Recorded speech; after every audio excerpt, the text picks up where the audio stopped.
Now, you might notice that the pace of play is brisk. There is a shot clock, as per usual with any given Triton event, be it cash or tournament, by the way. And mystery card time here, brought to you by GG Poker. So we don't know what Linus's open to 5,000 is attached to. What we do know, though, is it's going to be facing this 3-bet from the Red Kings of 𝐬𝐻 to 16,000, which, by the way, comes just moments after the payoff versus Andy Nee. And we always wonder, is this a bit of steam? Somebody trying to get the money back right away? Yeah, in that sense, it would widen Linus's defend range.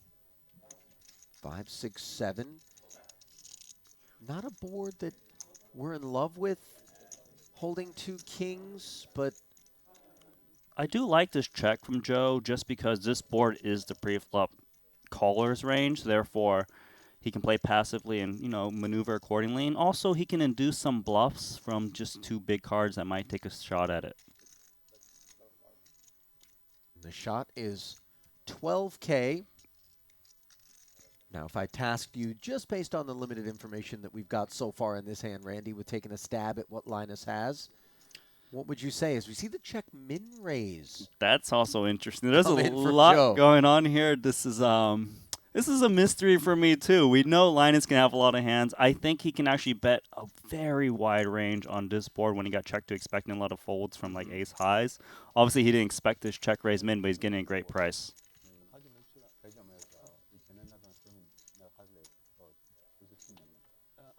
Deuce of spades on the turn is a very dry development.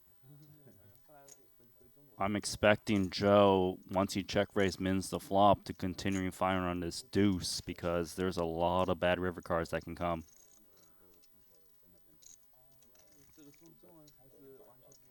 Yeah, once the check min raise does get called, you can narrow the range of hands that you're up against slightly, but not entirely.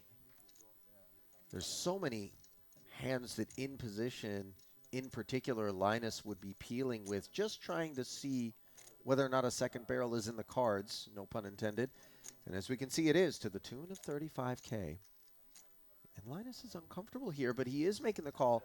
And now do you start to get the sense that he's got pair and a straight draw? Because as we know, Linus is a guy that can play all parts of the deck. Or does this feel like a smaller overpair? No, I do feel like this is like 8, 7, 8, some kind of pair straight draw. I think if he was up against, if he actually had a pretty big holding like 2 pair, he often just jams the turn because Joe does look like he's got an overpair to his board with that stack. As played, I'm expecting Joe to just rip in the last 86K. There's already 154,000 in the middle, and he can just try his best. But actually checking, that is very surprising. Perhaps he's a little bit scared of the 4-liner. Not so sure how much of that is Linus's range, though, to hit that 4. I mean, the trouble is it would be so hard for Joe to credibly rep the 4 as played. So if he does put the bet out there and Linus does put the big raise in, we're really in an awkward spot. So a pot control sort of response to this board development. Oh, my. And Linus immediately putting maximum pressure on his opponent.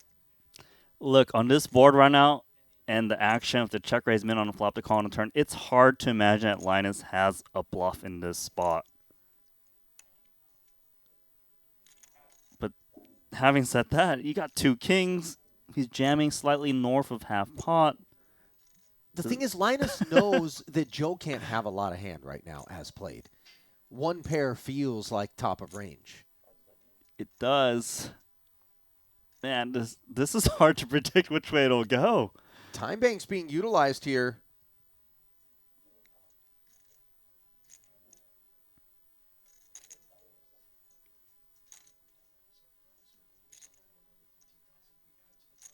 Yeah, so I guess Joe's just trying to figure out what hands he can beat.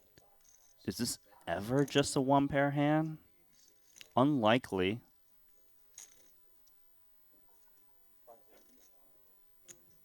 But then you only got... There you go, does make the call. Wow, sick river card. Oh, my. Ace 4 suited, and the first $200,000 bullet for 𝐬𝐻 evaporates in very short order, and he's looking for reinforcements, Randy. That is a breathless river. Being paid a visit by the rich part of the deck. Calm down, my friend. Five hands in a row? Premiums only in that seat. This isn't it. He plays ace king plus, but he's not even up money. Uh-oh. Oh. Mystery card time.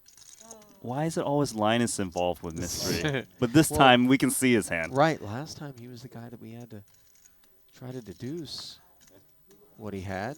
Instead, this time, the small blind flat from ST. That which we're going to be chewing on. Paul closing the action with the queen nine off. Three-way affair to a 9-high board. Top pair for Pua. This texture is not great c-bet for Linus against two blind flats, hence the check back.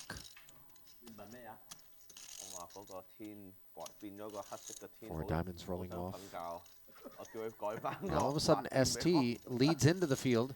It's near pot. And this is where it gets a little bit interesting, right? Because Paul's got top pair. Pretty decent kicker, but with the big sizing, he does need to play a bit cautious, right? Like ST can easily have a set in this spot. He could also have some draws, spades, possible.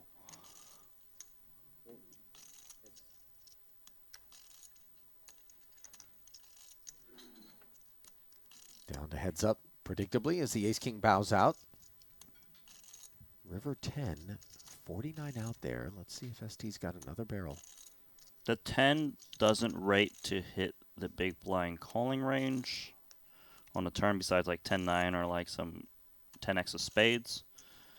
So it's actually a little bit scary for a turn call, and ST can really just put pressure on that range. 35k is quite hefty and uncomfortable for Paul, as you can see immediately analyzing the situation.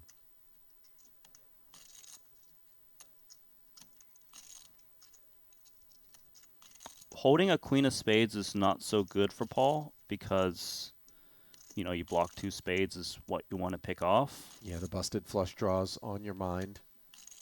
Busted straight draws is hard to imagine because it's a small blind flat against an undergun open of Linus. So hands like, you know, A7 offsuit, I don't think they exist from the small blind.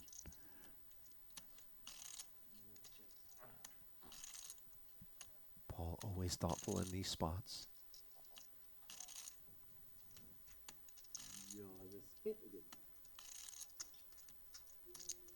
Yeah, note that he calls out the spade in his hand, being bad.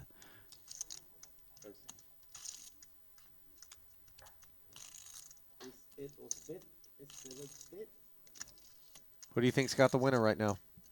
I think Would you rather have Paul's queen 9 or 2 mystery cards in I ST's hand? I take the 2 mystery cards. Really? I taking the 2. You taking Paul here?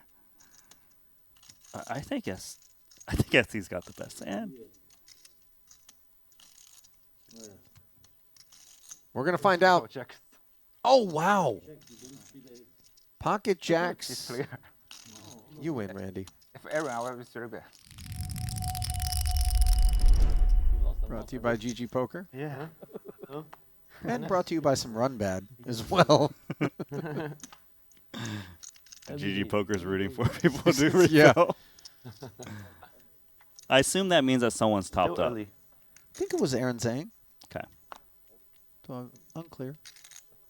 Oh, mystery hand. I'm starting to like these mystery. They give me a lot of curveballs though, but it's fun to watch. ST with king, queen suited. 3 betting. These button opens can be all sorts of stuff. Yeah, small blind versus button. King, queen suited in this spot is actually 3-betting for value, more so than a bluff. And they love to see it when they get called rather than 4-bet, of course. Now, whenever it comes like king or queen high, they just feel so confident in going for multi-streets. Like well, how about top pair and a king high flush draw? This is the whole wide world for ST. Every piece possible. They are playing rather deep. 350k back right now.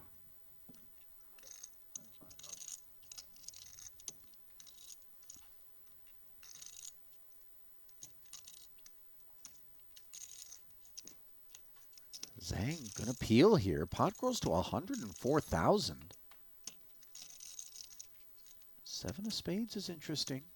Yeah, it's interesting. It's interesting in the sense that the 7 is more in Aaron Zhang's range, but then it's also slightly positive in the sense that if your opponent's holding a jack, their outs are reduced, say jack 10 specifically.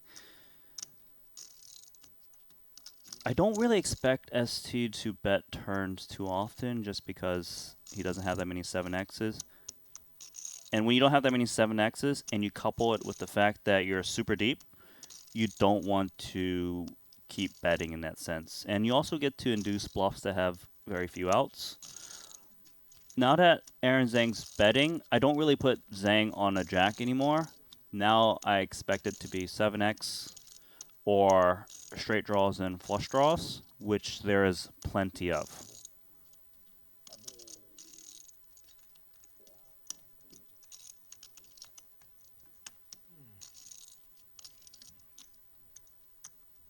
ST's turn check was never really with any intention of doing anything other than finding his way to the river. And given the sizing from Aaron of 45,000, he plays it as a flat.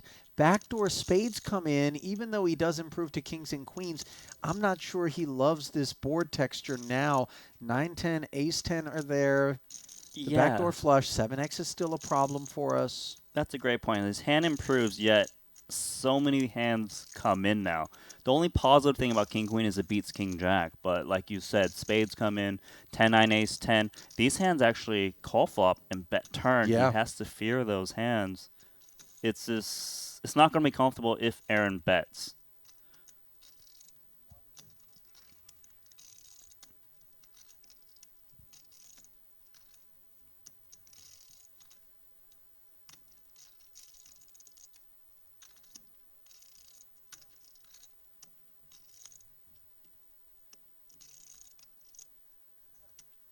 So ST checking over and now facing the jam. Boy, this is really tough. I thought it was a jam. I'm seeing 80K. I thought he Forgive said me. all in, but I maybe heard that too. He did say all in. Okay, so I believe the top up The 200K is the top up. Was the isn't refill. active, right? Correct. So he's jammed for 80. He's got and 200 that's an back. all-in because we're seeing the 200K, but that's not there. involved in this hand because it was requested after the cards were dealt, I'm guessing. I'm pretty sure you're right. So it's 80K into what, 190? 194? It's not that big of a jam then. I don't really see how ST could fold, but he might be thinking, what do I beat? Yeah, that's exactly the problem, isn't it? Busted hearts are where you want Aaron to be. You've got 2 hearts. That's a problem. That is a big problem. I guess one of the questions that would come to mind for me if I'm ST is, will my opponent still value jam like a king jack right now? Hard to say, but if that's the case, then that makes you lean towards call a bit more. You know, many, many years ago, I was introduced to an acronym called RBF. And if there's anybody at this table that is capable of a little bit of RBF, that man, Aaron Zhang, there is the one. And what does it stand for, Randy? I don't know what it's. Tell me. Random Berserk Factor. Oh, Aaron's got that. He's got that for sure. We've seen it throughout the years where it doesn't have to make any sense whatsoever. He's just decided to take it to the streets. You know, this could be ace-5. This could be, you know, just... Yes. He's done it. I got you, man. This is why we give him the mystery cards, because it's very hard to figure out. And this is very unpleasant for ST right now. You know what it does? It actually allows the viewers at home, and even us here in the booth, to appreciate how gnarly it is to play against Aaron Zhang. Yeah. It's just... What would you do in this spot? I don't know, man. I don't know either. It's crazy, too, at this price. 80, as you mentioned, into 194. It's not a bad price. but it's still $80,000 and a board texture where you're asking yourself, you know, I'm blocking the heart draws. A 7 beats me, 9-10, ace-10, backdoor spades. My heart leans on close my eye call given the price, but I don't feel good about it. But he says fold. Oh my, Queen-7 actually got there. Runner, full house for Zang. How sick of a fold is that, though, given the price? That's pretty world-class from fold. ST. Big fold.